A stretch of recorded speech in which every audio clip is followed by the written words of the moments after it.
हरियाली तीज की कथा। भगवान भोलेनाथ माता पार्वती को अपना पूर्व जन्म याद दिलाते हुए कहते हैं कि हे पार्वती, तुमने मुझे पति के रूप में पाने के लिए वर्षों तक कठोर तप किया, अन्न और जल का भी त्याग कर दिया और सर्दी, गर्मी, बरसात जैसे मौसम की भी कोई फिक्र नहीं की। उसके बाद तुम्हें वर के रूप में मैं प्राप्त हुआ।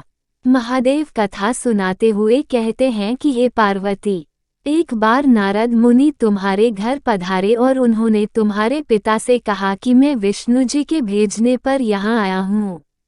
भगवान विष्णु स्वयं आपकी तेजस्वी कन्या पार्वती से विवाह करना चाहते हैं। नारद मुनि की बात सुनकर पर्वतराज बेहद प्रसन्न हुए और उन्होंने शादी के इस प्रस्ताव को तुरंत स्वीकार कर लिया।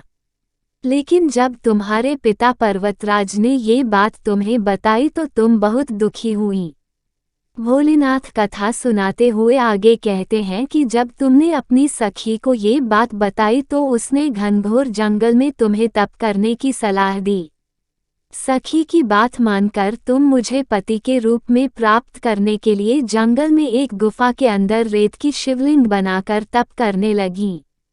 शिवजी माता पार्वती से आगे कहते हैं कि तुम्हारे पिता पर्वतराज ने तुम्हारी खोज में धरती और पाताल एक कर दिया, लेकिन तुम्हें ढूंढ नहीं पाए।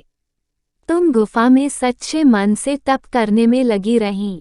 सावन मास की शुक्ल पक्ष की तृतीया तिथि पर प्रसन्न होकर मैंने तुम्हें दर्शन दिए और तुम्हारी मनोकामना को पूरा करने का वचन देते हुए तुम्हें पत्नी के रूप में स्वीकार कर लिया।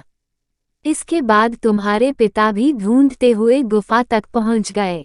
तुमने अपने पिता से कहा कि मैं आपके साथ तभी चलूंगी जब आप मेरा विवाह शिव के साथ करवाएंगे। तुम्हारी हट के आगे पिता की एक न चली और उन्होंने ये विवाह करवाने के लिए हामी भर दी। शिव जी आगे कहते हैं कि श्रावण तीज के दिन तुम्हारी इच्छा पूरी हुई और तुम्हारे कठोर तप की वजह से ही हमारा विवाह संभव हो सका।